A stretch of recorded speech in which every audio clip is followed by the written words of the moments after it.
Yeah, so that's from my book, Free Will and Luck. Um, well, I'll tell you what I mean by luck in that book, and then I'll tell you why it's important. Um, I don't know. And I don't know how much what I mean by luck is what ordinary people mean by it. But see, there again, we could do surveys. We could find out what they mean.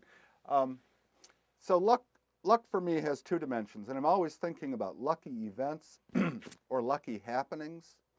Um, so a lucky happening for a person, say you or me, is something that one has an effect on us, affects our lives, and two, that we have no control over.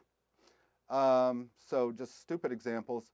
If you were walking down an ordinary street on an ordinary day, or let's make it me because this is a bad example, and a piano fell on my head, bad luck for me, right? It has an effect on my life. It probably ends it, and I had no control over it. Or maybe you're walking down the street and you find a $100 bill. Well, good luck for you. So that seems like the ordinary person's sense of luck so far.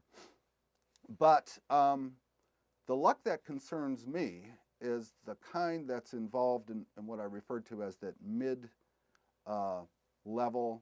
or mid-grade kind of free will, the kind that requires that when you act, you could have done otherwise, that you don't act freely unless when you act you could have done otherwise. So then,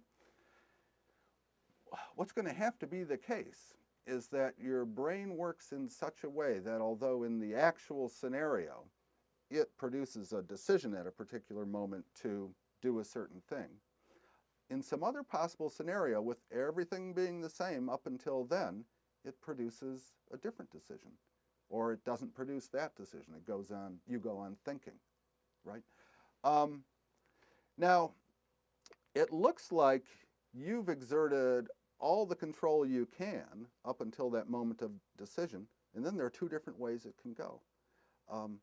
That looks like luck. It looks like tossing a coin and it coming up heads. So the question there really is, well, it looks like luck of that kind is required for this mid-level free will, but does it also preclude it? Does it also block free will? Because now we're starting to look a bit random, you know? So then my question in that book, I should back up a step. Let me just back up a step. So most philosophers, almost all of them who write about free will, in fact all of them I think except me, defend either a view called compatibilism, which is a view according to which free will is compatible with what philosophers call determinism, which isn't what most people think determinism is. I could talk about that. Or they defend this mid-level kind of free will view, or even a more extreme view of free will, but not many. We could call that premium, I guess. Or they defend the no free will view. So they all have a definite opinion, definite view. Whereas what I do is I say, look, I'm not going to choose between the regular free will and the mid-level free will. It's going to be like a restaurant where instead of having only one option, we have two. And then my opponents are going to be the people who say there's no free will. Okay, so that's the idea. So I'm not committed to this mid-level, the existence of this mid-level free will, but I am curious about whether it can actually work out. So it looks like the mid-level free will requires a kind of randomness or luck. And then the question is, does that block free will? Well, how should we think about that? Here's one way. It's crude, but it's a way to start. So, and this is just an analogy, but imagine that we have little roulette wheels in our heads. And maybe when we're very young kids, they're split 50-50. But as we make decisions over time and learn from those decisions and their consequences and so on, we can shift the probabilities, the probability distribution in the roulette wheel.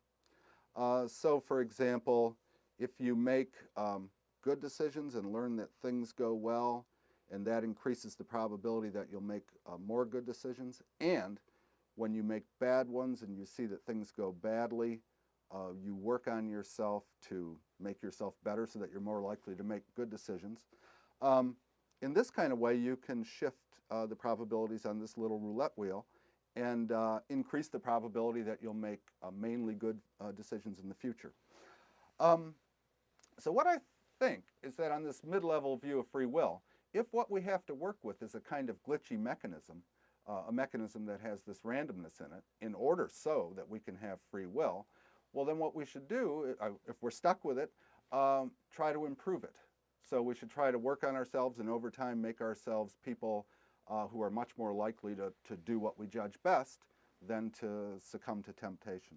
So I think we can sort of solve this randomness problem, but not by looking at people at particular moments in time, looking at them over long stretches of time and how they can work on themselves and improve themselves.